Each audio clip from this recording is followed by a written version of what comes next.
अस्सलाम वालेकुम students, welcome back to my channel. अभी हमने अपना नेक्स्ट बहुत ही इंटरेस्टिंग टॉपिक जो है वो स्टार्ट करना है। मैं हूँ अक्सर शफाक, आपकी केमिस्ट्री टीचर, और वो है जो टॉपिक जो है हमारा वो है सोर्सेज ऑफ ऑर्गेनिक कंपाउंड। अभी तक हम ऑर्गेनिक कंपाउंड का इंट्रो देख चुके हैं, ठीक है जी। उसके बाद फिर हम उनके जो है वो डाइवर्सिटी मैग्नीट्यूड को देख चुके हैं, ठीक है। उसके अलावा कैरेक्टरिस्टिक्स को देख चुके हैं, ठीक है। उसके अलावा हम लोग उनकी क्या देख चुके हैं जी, हाँ जी। अब हम उनके देखने जा रहे हैं फाइनली सोर्सेज क्या हैं, ठीक है। सोर्सेज क्या है ऑर्गेनिक कंपाउंड के, अब कहाँ कहाँ से वो मिलते हैं, ठीक है। ये हमने सरसरी सा इसका जिक्र किया था अपने इंट्रोडक्शन में, इस चैप्टर के इंट्रोडक्शन में इसका जिक्र किया था कि एनिमल प्लांट से मिलते हैं, ठीक है। फिर उसके बाद हमें ये भी पता है कि ये लैब में भी तैयार किए जाते हैं, ठीक है, यानी कि इनऑर्गेनिक वेस्ट से भी ये हमें मिलते हैं। तो हम आप डिटेल में डिस्कस कर लेते हैं कि हमें क्या क्या, अगर ऑर्गेनिक है तो वो ऑर्गेनिक कौन कौन सी चीज़ें हैं, ठीक है, और जो इनऑर्गेनिक है वो कौन सी चीज़ें हैं, ठीक है। ये तो हम देख लेते हैं, ठीक है। सबसे पहली बात तो ऑर्गेनिक कंपाउंड हमें दो तरीकों से मिलते हैं, ठीक है। एक होते हैं हमारे पास ऑर्गेनिक, जो कि जिसमें आपके पास आ जाते हैं एनिमल्स, ठीक है जी, जिसमें हमारे पास एनिमल्स आ जाते हैं।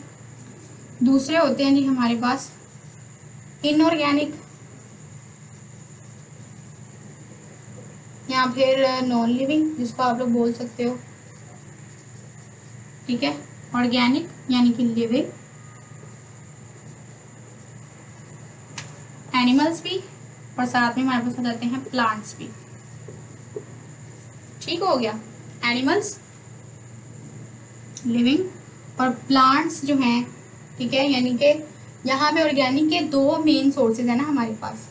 ऑर्गेनिक कंपाउंड के दो सोर्सेज हैं, एक एनिमल्स और एक है प्लांट्स।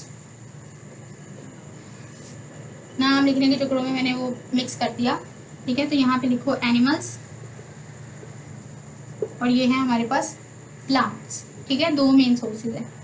एनिमल्स से हमें क्या क्या मिलता है? एनिमल्स से हमें मिलता है फैट्स एंड ऑयल्स, ठीक है जी। और हमें एनिमल से क्या मिलता है? एनिमल से हमें प्रोटीन भी मिलती है, ठीक है। प्लांट्स अब हमारे पास दो तरह के होते हैं, एक होते हैं जी लिविंग प्लांट्स होते हैं, ठीक है। मतलब प्लांट से हमें जो है वो दो तरह के प्लांट्स होते हैं ना, लिविंग प्लांट्स भी होते हैं और डेड प्लांट्स भी होते हैं, ठीक है। लिविंग भी और डेड भी, ठीक है। एनिमल्स भी वैसे लिविंग और डेड भी होते हैं, ठीक है। लेकिन डेड जो होते हैं वो जो डेड एनिमल्स होते हैं ना, वो आपकी ज़मीन के लिए मतलब कि जो मिट्टी है ना, अगर जहाँ पे वो दफन होते हैं तो उसके लिए ज़्यादा ये फ़ायदेमंद होते हैं, ठीक है। तो या ओके, तो एनिमल्स जो हैं उससे हमें फैट्स एंड ऑयल्स मिलते हैं, प्रोटीन्स मिलती हैं। और प्लांट्स में हमारे पास लिविंग प्लांट भी होते हैं और डेड प्लांट्स भी होते हैं।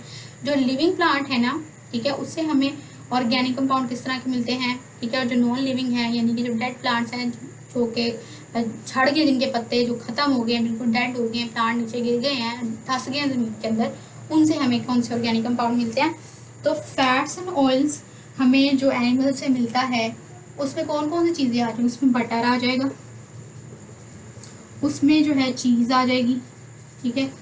उसमें जो है मिल्क आ जाएगा, नहीं फैट्स एंड ऑयल्स में ये नहीं आता, ठीक है। फैट्स एंड ऑयल में बटर आ जाएगा, चीज़ आ जाएगी, ठीक है। उसके अलावा हमारे पास जो है मिल्क भी आ जाएगा, मिल्क भी आ जाएगा, तो इसमें भी फैट होती है, कार्बोहाइड्रेट फैट ही है, ठीक है।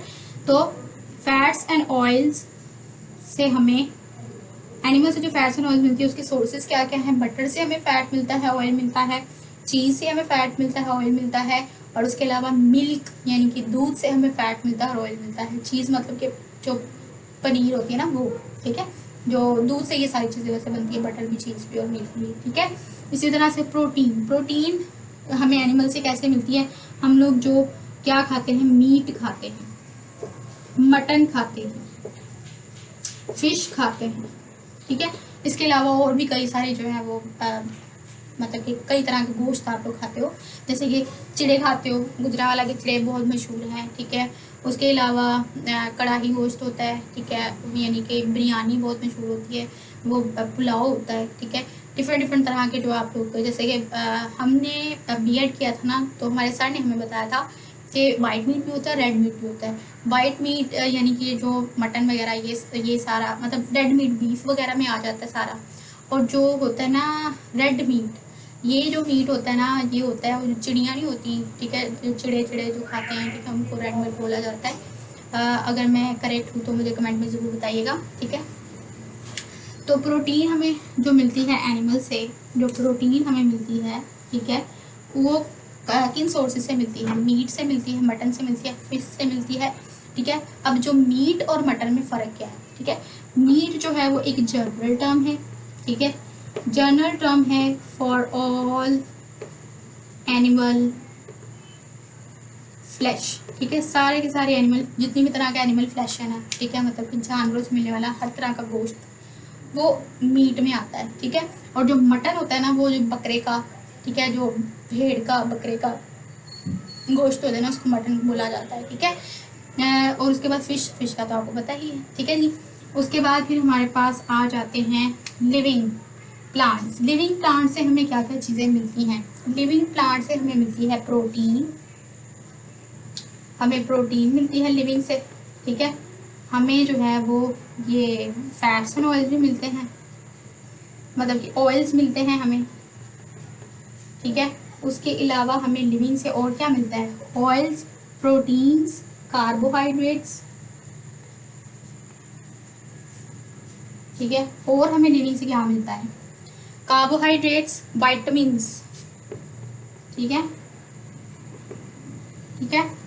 ऑयल्स, प्रोटीन, यहाँ भी है ऑयल, प्रोटीन, कार्बोहाइड्रेट, वाइटामिन, चार चीज़ें हमें मिलेंगी यहाँ से, carbohydrate, protein and oils. Vitamin अब कौन कौन से, ठीक है, जो वाइटामिन होते हैं वो हमें किन किन चीज़ों से मिलते हैं? तो वाइटामिन हमें फ्रूट से मिलते हैं, ठीक है, जैसे कि फ्रूट एप्पल हो गया, मैंगो हो गया, ऑरेंज हो गया, ठीक है, एप्पल, मैंगो, बनाना, ठीक है, इनसे हमें वाइटामिन मिलते हैं। ऑयल्स हमें प्लांट से मिलते हैं, जैसे कि रोज़ से आप रोटी खा लेते हो ऑयल, ठीक है, कोकोनट ऑयल होता है, ठीक है, रोज़ वो तो वाटर होता है ना रोज़ का, ठीक है, कोकोनट ऑयल होता है, ठीक है। और कौन सा ऑयल होता है? कोरिएंडर ऑयल होता है।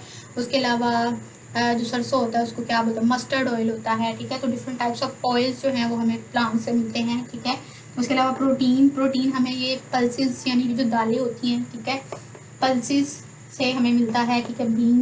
बीन्स जो होते हैं ना, ये जो बीन्स क्या उसको बोलते हैं, ये बीन्स क्या होते हैं बच्चों, इतने छोटे छोटे से, वो क्या उसको बोलते हैं? फलियों से जो है, ठीक है, फलियाँ। कभी आपने आलू फलियों का सालन खाया है? कितना मज़े का होता है ना, ठीक है। आप मुझे बताइएगा आपकी फेवरेट डिश कौन सी है, मुझे कमेंट में बताइएगा, ज़रूर बताना, ठीक है। मुझे आलू फलियाँ बहुत पसंद है। तो बीन्स, उसमें वैसे भी प्रोटीन भी होती है, ठीक है। अब तो आपको ज़रूर खानी चाहिए, आपकी नॉलेज में इजाफा हो रहा है, ठीक है। उसके बाद भी कार्बोहाइड्रेट्स होते हैं। कार्बोहाइड्रेट्स का सोर्स क्या होता है भाई? सांस चढ़ गया। कार्बोहाइड्रेट्स होता है वो व्हीट, मेज, पोटैटो, हमें ये व्हीट से, पोटैटो से, ठीक है। उसके अलावा मेज, ज्वार से, ठीक है, बार्ले, जौ से, ठीक है। तो जो कार्बोहाइड्रेट्स जो होते हैं वो हमें व्हीट से मिलते हैं, ठीक है। ये मैंने कार्बोहाइड्रेट लिखा हुआ है बच्चों, ये कार्बोहाइड्रेट है, ये प्रोटीन है, ये ऑयल्स हैं, ये वाइटामिन है, ठीक है। और आगे से मैंने जो नीचे लिखे हैं एरो लगा के, वो उनके सोर्सेज हैं। तो कार्बोहाइड्रेट की सोर्स है व्हीट, यानी कि जो आप लोग खाते हो गंदम का आटा, ठीक है, उसमें कार्बोहाइड्रेट होता है, ठीक है। इसीलिए जो रोटी आप लोग खाते हो, गोल गोल सी रोटी जो आपकी मामा बना के देती हैं, ठीक है, तो वो उसके वो जो आटा होता है ना, वो उसको व्हीट का आटा बोले, मतलब कि बिल्कुल उसको कह लो कि क्या उसको कहते हैं? गंदम, ठीक है, गंदम का जो आटा होता है, ठीक है, जिसके इस तरह का सीड होता है, ठीक है, इस तरह का उसके अंदर इस तरह से लगा होता है, ये पत्ता ही बना दिया मैंने, कुछ कुछ ऐसा ही होता है, ठीक है।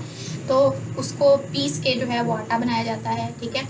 तो वो वाला आटा आप खाते हो, उसके अंदर कार्बोहाइड्रेट होती है, ठीक है। लेकिन क्योंकि पहले जो होता था ना, आटा कैसे बनता था कि जब मेरी दादी अम्मा थी ना, तो वो क्या करती थी, वो ये सारी जो, जिसको हम लोग पंजाबी में कनक बोलते हैं, ठीक है, इस गंदम को पंजाबी में कनक बोलते हैं। तो कनक जब आती थी तो उसको पहले वो ऐसे ऐसे करके झाड़ती थी, इस तरह से करके, वो क्या उसको बोला जाता था? छज्जा बोला जाता था, ठीक है, इतना बड़ा सा, ठीक है, जिससे वो छानते हैं, स्ट्रेनर टाइप चीज़, इतना बड़ा सा वो होता था, ठीक है। फिर उसको सुखाती थी धूप में, फिर उसके बाद उसको चक्की रखी हुई थी घर में, ठीक है, फिर वो चक्की से उसको पीसा करती थी, उसके अंदर डाल डाल के, फिर साइड से आटा निकलता था, ठीक है।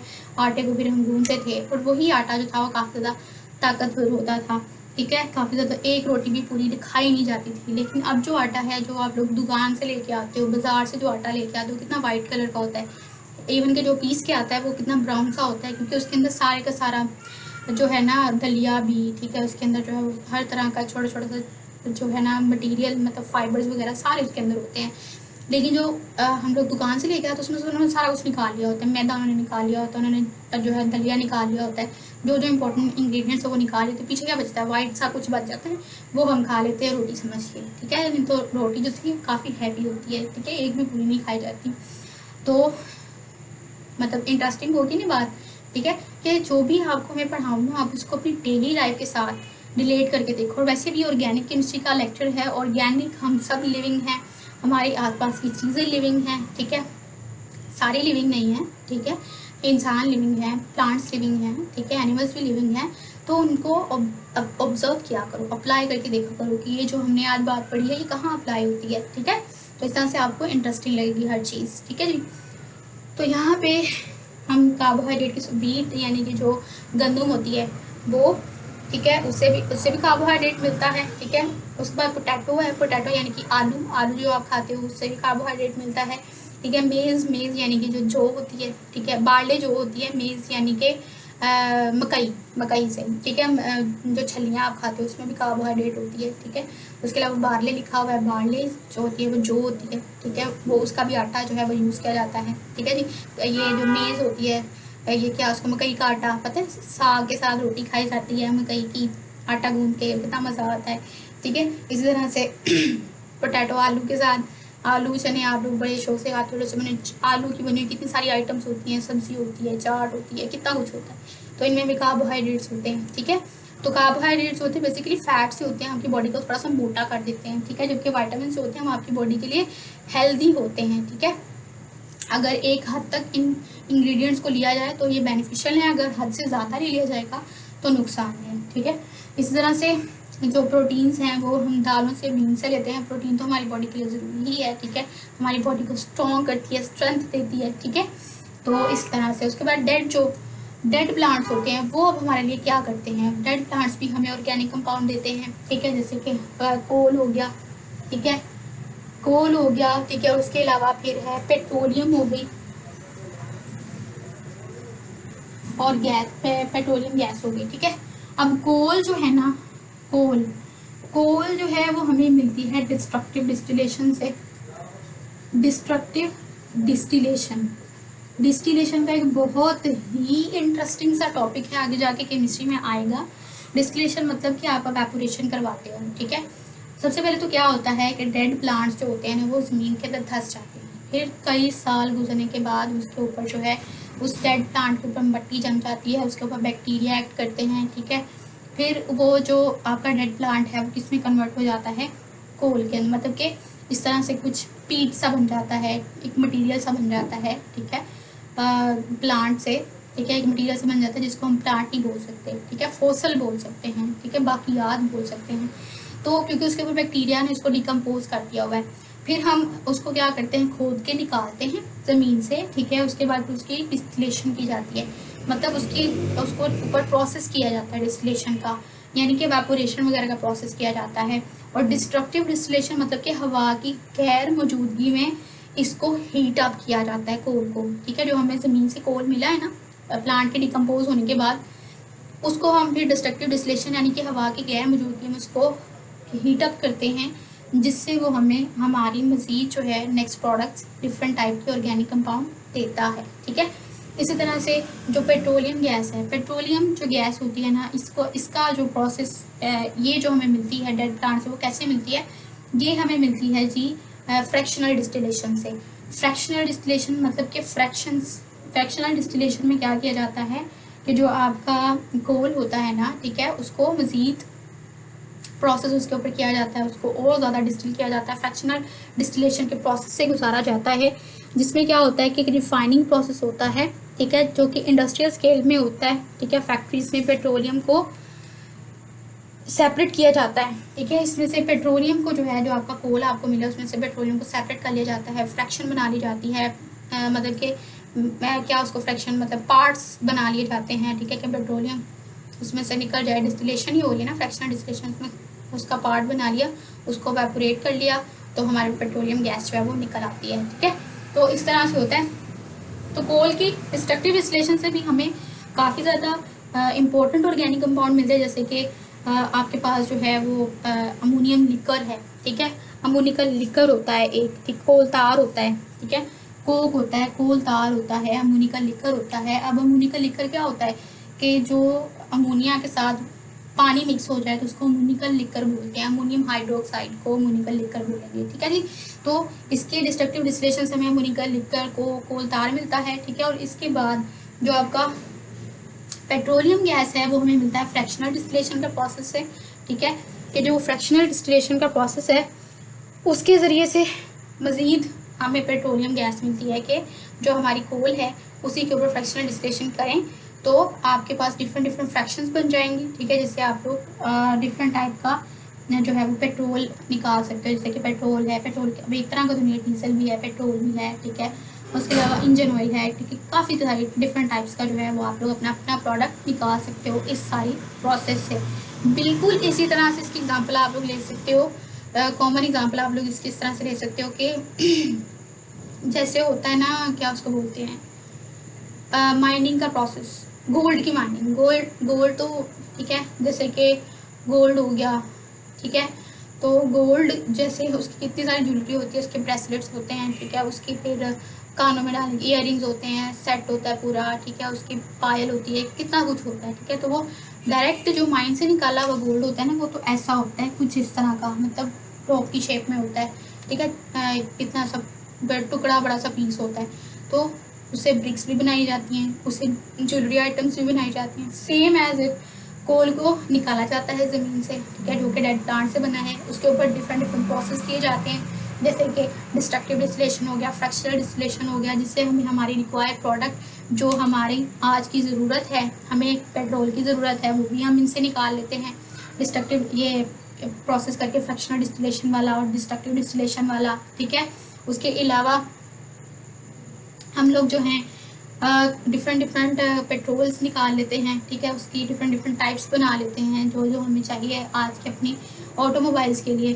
तो इतने ज़्यादा ऑर्गेनिक कंपाउंड हमारी डेली लाइफ में यूज़फुल हैं। तो अब आपको पता चल गया हमें ऑयल और फैट कहाँ से मिलता है। ठीक है, तो वो आपको थोड़ा सा कम लेना चाहिए ताकि आपकी हेल्थ जो है वो बिल्कुल बैलेंस्ड रहे। ठीक है, ताकि आपको कोलेस्ट्रॉल ना हो, आपको इशू ना हो। ठीक है, क्योंकि हेल्दी होना इज़ गुड, लेकिन ओबीज होना यानी कि मोटा होना अच्छी बात नहीं है। ठीक है जी, उसके बाद ये है जी, आप खाने के बाद वॉक ज़रूर किया कीजिए। ठीक है, उसके बाद है जी हमारे पास प्रोटीन तो जाहिर सी बात है वो आपको मीट मटन वगैरह से कुछ लोग खाते हैं, कुछ लोग नहीं भी खाते। ठीक है, तो हर चीज़ इत्तेदाल में रह के करनी चाहिए, तभी वो फ़ायदा देती है, अदरवाइज़ वो नुकसान देती है।